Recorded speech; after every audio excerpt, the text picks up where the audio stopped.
अगर हम एक बेहद रोमांचक शतरंज के खेल के बारे में सोचें, जहां दोनों खिलाड़ी बोर्ड के दोनों तरफ बैठे हैं, पूरी तरह से एकाग्र। हाँ, और हर एक चाल का अपना एक बहुत बड़ा प्रभाव होता है। बिल्कुल। वादी यानी जिसने अदालत का दरवाजा खटखटाया है, वो अपनी पहली चाल चलता है। इसे कानूनी भाषा में ओरिजिनल प्लेंट या वाद पत्र कहते हैं। और इसके जवाब में सामने बैठा प्रतिवादी केवल अपना बचाव ही नहीं करता, बल्कि एक बहुत ही आक्रामक पलटवार भी करता है। सही कहा। इस पलटवार को हम रिटन स्टेटमेंट कहते हैं।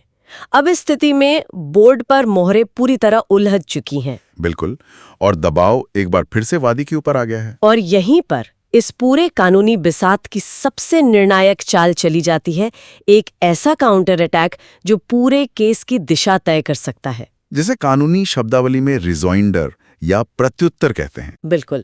तो आज की हमारी इस गहन चर्चा का विषय यही मास्टर स्ट्रोक है।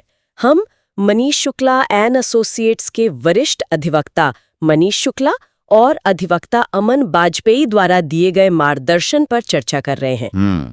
उनके जमीनी अनुभव इस विषय पर बहुत गहरा प्रकाश डालते हैं। हाँ, तो इस चर्चा का मुख्य उद्देश्य उन जूनियर लीगल ट्रेनीज के लिए या उन सभी के लिए जो कानून समझना चाहते हैं, इस रिजॉइंडर को ड्राफ्ट करने की कला को डिकोड करना है। देखिए, अक्सर बाहर से देखने वालों को लगता है कि रिजॉइंडर महज एक और कागज है, एक सामान्य कागजी खानापूर्ति। जो कि वो बिल्कुल नहीं है। एकदम सही।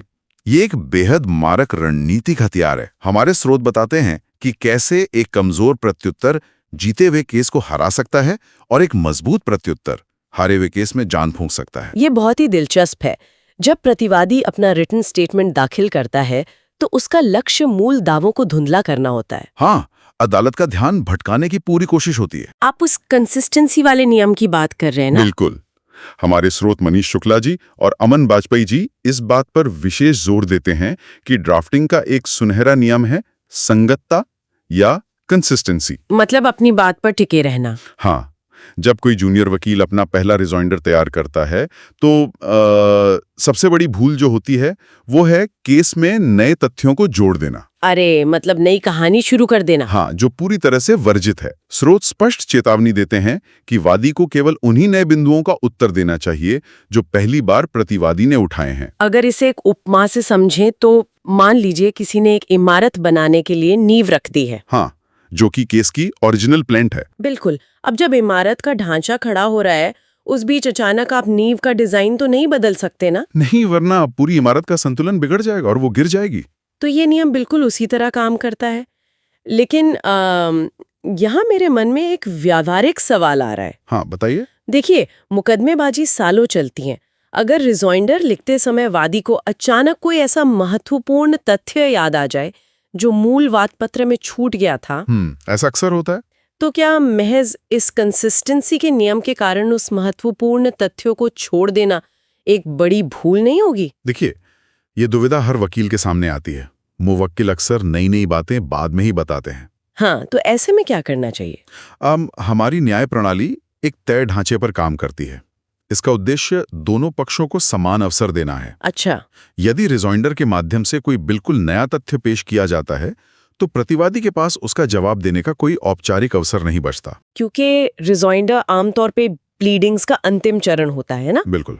तो ये निष्पक्ष सुनवाई के सिद्धांत के खिलाफ हो जाएगा और विपक्षी वकील इस विरोधाभास का तुरंत फायदा उठाएगा। वो अदालत से कहेगा कि वादी अपनी ही बात से पलट रहा है। हाँ, ये अपनी कमजोरियों को छुपाने के लिए नई कहानियां गढ़ रहा है।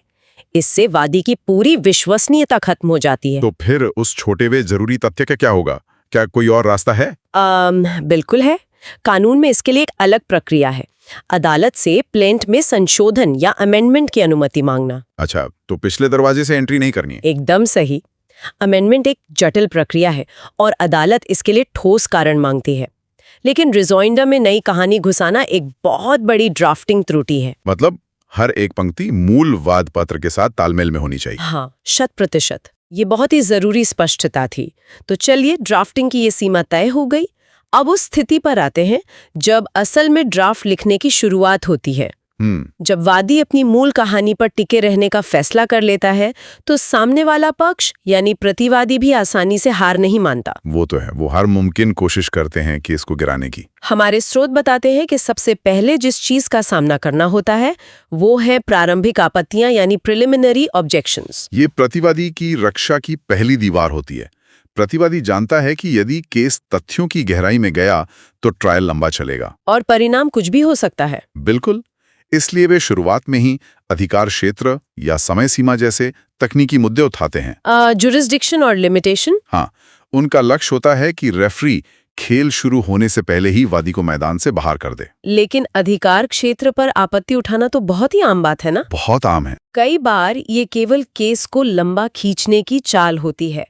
तो ड्राफ्ट करते समय कैसे तय किया जाए कि कौन सी आपत्ति वाकई गंभीर है? देखिए, एक कुशल अधिवक्ता यह पहचानना जानता है, लेकिन अदालत की नजर में जब तक किसी आपत्ति का तार्किक रूप से खंडन नहीं किया जाता तब तक वो केस के लिए खतरा बनी रहती है। बिल्कुल, इसलिए इन प्रारंभिक आपत्तियों को अनदेखा नहीं किया जा सकता। इन्हें ड्राफ्ट की शुरुआत में ही पूरी मजबूती के साथ काटना होता है। क्या इसका कोई विशिष्ट तरीका है जो जूनियर ड्राफ्टर्स को ध्यान में रखना चाहिए?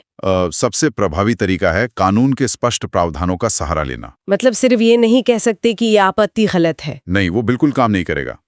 मान लीजिए प्रतिवादी ने लिखा है, इस अदालत को इस मामले की सुनवाई का अधिकार क्षेत्र प्राप्त नहीं है, तो इसके जवाब में क्या लिखना चाहिए? वादी को लिखना चाहिए, प्रतिवादी की ये आपत्ति पूरी तरह से भ्रामक और आधारहीन है, चूंकि विवादित अनुबंध पर इसी शहर में हस्ताक्षर किए गए थे। अच्छा, कारण देना होगा। हाँ, और आंशिक भुगतान भी यही हुआ था, इसलिए सिविल प्रक्रिया संहिता की धारा 20 के तहत इस न्यायालय को पूर्ण अधिकार क्षेत्र प्राप्त है। अरे वाह, ये तो बहुत ही ठोस तरीका है। यहाँ भावनाओं का कोई काम नहीं है, सिर्फ विशुद्ध कानूनी तर्क। बिल्कुल, पहले तकनीकी रूप से अपने केस को अदालत के सामने मेंटेनेबल साबित करना है। और जब ये तकनीकी बाधा पार हो जाती है तब केस के मुख्य तथ्यों पर बात आती है ना? बिल्कुल, एकदम सही। और यहीं पर पैरावाइज रिबटल यानी पैराग्राफ दर पैराग्राफ खंडन की अहमियत सामने आती है। स्रोत भी इस बात पर बहुत बल देते हैं कि हर एक दावे का सिलसिलेवार तरीके से जवाब देना अनिवार्य है। ये रिजॉइंडर ड्राफ्टिंग का सबसे श्रम साध्य हिस्सा है। हाँ, प्रतिवादी के जितने भी पैराग्राफ्स होते हैं, वादी को उसी क्रम में सबका उत्तर देना होता है। हाँ, ताकि अदालत के सामने एक स्पष्ट तुलनात्मक तस्वीर पेश हो सके। हाँ, जज को पहेलियां न सुलझानी पड़े। इस बिंदु पर एक बहुत ही दिलचस्प कानूनी सिद्धांत की बात आती है। आप डॉक्ट्रिन ऑफ नॉन ट्रेवर्स की बात कर रही हैं। हाँ, बिल्कुल। कई बार प्रतिवादी आधा सच और आधा झूठ मिलाकर लिखते हैं। अगर वादी कोई पैराग्राफ भूल जाए तो क्या होगा? ये बहुत ही खतरनाक स्थिति है। डॉक्ट्रिन ऑफ नॉन ट्रेवर्स का मूल दर्शन ये है कि यदि आपने किसी विशिष्ट दावे का स्पष्ट रूप से खंडन नहीं किया है तो कानून मान लेता है कि आपने उसे स्वीकार कर लिया है। बिल्कुल, इसे डिम्ड एडमिशन कहते हैं। ये तो बहुत बड़ा कानूनी जोखिम है। मतलब महज आलस या एक छोटी सी चूक वादी के पूरे केस को डुबा सकती है। हाँ, अदालत ये नहीं मानेगी कि आप जवाब देना भूल गए। अदालत मानेगी कि आपको वो बात मंजूर है। सही कहा। और इसीलिए अदालतें इवेसिव डिनायल यानी टालम टोल वाले जवाबों को बिल्कुल स्वीकार नहीं करती हैं। इसका कोई उदाहरण दे सकते हैं? मान लीजिए प्रतिवादी ने पैराग्राफ 5 में लिखा है, वादी ने 10 जनवरी की मीटिंग में समझौता मान लिया था। ठीक है। अब अगर वादी केवल लिखता है पैराग्राफ 5 गलत है, तो ये कमजोर और टालमटोल वाला खंडन है। तो एक मजबूत और विशिष्ट खंडन कैसा होना चाहिए?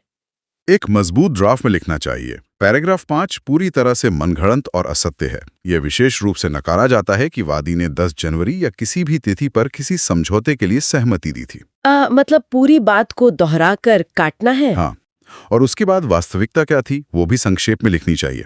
इससे अदालत के सामने कोई भ्रम नहीं बचता। जज को स्पष्ट हो जाता है कि यह एक विवादित मुद्दा है और इस पर ट्रायल होना चाहिए। बिल्कुल, आप सामने वाले के हर वार को उसी की सटीकता के साथ बेअसर कर रहे हैं। ये तो केस की बुनियाद को अभेद्य बनाने जैसी बात हो गई।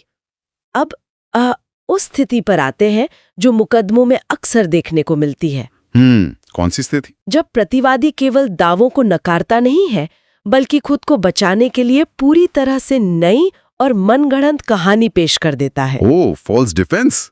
हाँ, ये बहुत आम रणनीति है। बिल्कुल, प्रतिवादी एक समानांतर कहानी खड़ी कर देता है ताकि मुख्य मुद्दे से अदालत का ध्यान भटक जाए। उनका उद्देश्य बस पानी को गंदा करना होता है, ताकि सच और झूठ का अंतर मिट जाए। तो ऐसे में ड्राफ्टिंग रणनीति क्या होनी चाहिए? क्या सिर्फ ये लिखना काफी है कि प्रतिवादी झूठ बोल रहा है? नहीं, महज झूठ कहना अदालत में कोई मूल्य नहीं रखता। न्याय प्रणाली साक्ष्यों और तर्कों पर चलती है। हमारे स्रोत बताते हैं कि झूठे बचाव को ध्वस्त करने के लिए तार्किक कटौती और दस्तावेजी साक्ष्यों का एक साथ उपयोग करना पड़ता है। इसको अगर एक ठोस उदाहरण से समझें, मान लीजिए एक वादी ने दावा किया है कि प्रतिवादी ने 20 लाख रुपए का बिजनेस लोन वापस नहीं किया। ठीक है। और प्रतिवादी एक झूठी कहानी गढ़ता है कि मैंने तो 5 महीने पहले ही वादी के घर जाकर पूरा 20 लाख नकद चुका दिया था। ये कहानी तो केस का पड़ा प्रतिवादी की ओर झुका सकती है। बिल्कुल। अब वादी को इस कहानी का विखंडन कैसे करना चाहिए? यदि वादी केवल लिखता है यह दावा झूठा है, मुझे पैसा नहीं मिला, तो यह बहुत ही कमजोर ड्राफ्ट होगा। तो मजबूत ड्राफ्ट कैसा होगा? ये तो पोकर के खेल जैसा है ना, जहां सामने वाला ब्लफ कर रहा है। बिल्कुल, और आपको उसे अपने मजबूत पत्तों के साथ कार्ड दिखाने पर मजबूर करना है। तो रिजॉइंडर में ये मजबूत पत्ते कैसे दिखेंगे? वादी की ओर से लिखा जाना चाहिए, प्रतिवादी का 20 लाख रुपए नकद चुकाने का दावा पूरी तरह असत्य और हास्यास्पद है। प्रथम दृष्टया आयकर अधिनियम के प्रावधानों के अनुसार 2 लाख रुपए से अधिक का नकद लेन देन वर्जित है। अरे वाह, सीधा इनकम टैक्स एक्ट का हवाला। हाँ, अतः इतनी बड़ी राशि बिना बैंक ट्रांसफर के चुकाने का दावा संदेहास्पद है। इसके अतिरिक्त और भी कुछ है? हाँ, जिस तारीख को प्रतिवादी घर जाकर नकद देने का दावा कर रहा है, उस दिन वादी देश से बाहर था। और इसके साथ वो अपने पासपोर्ट की कॉपी लगा देगा? बिल्कुल, पासपोर्ट की मुहर लगी हुई प्रतियां संलग्न कर दी जाएंगी। ये एक शानदार ड्राफ्टिंग का सटीक उदाहरण है। इस एक पैराग्राफ ने न सिर्फ प्रतिवादी को झूठा साबित किया, बल्कि कानूनी और दस्तावेजी तर्कों से उस पूरी कहानी को जड़ से उखाड़ फेंका। इससे तो केस का पूरा संतुलन ही बदल जाएगा। एकदम, प्रतिवादी की विश्वसनीयता शून्य हो जाती है और केस फिर से वादी के पक्ष में आ जाता है। तो इन सभी रणनीतियों को समझने के बाद ये स्पष्ट है कि रिजॉइंडर कोई सामान्य लिपिकीय कार्य नहीं है। यह उच्च स्तर का विश्लेषणात्मक काम है। हमने देखा कि कैसे कंसिस्टेंसी केस की रक्षा करती है, कैसे प्रारंभिक आपत्तियों को कानूनी हथौड़े से तोड़ा जाता है, और कैसे पैरावाइज रिबटल में एक चूक भारी पड़ सकती है, और अंत में झूठे बचाव को कैसे नेस्तनाबूद किया जाता है। लेकिन इस पूरी प्रक्रिया का अंतिम परिणाम क्या होता है? इसका सबसे महत्वपूर्ण परिणाम है इश्यूज फ्रेमिंग, यानी विवाद के मुख्य मुद्दों का निर्धारण। हाँ, अदालत जब ट्रायल शुरू करती है तो वो केवल वाद पत्र या केवल रिटन स्टेटमेंट को नहीं देखती। जज तीनों दस्तावेजों को एक साथ रखकर पढ़ते हैं। बिल्कुल। अदालत ये देखती है कि किस बिंदु पर सहमति है और कहां दोनों पूरी तरह से विपरीत खड़े हैं। मतलब यही तय होता है कि गवाहों से क्या सवाल पूछे जाएंगे। सही कहा।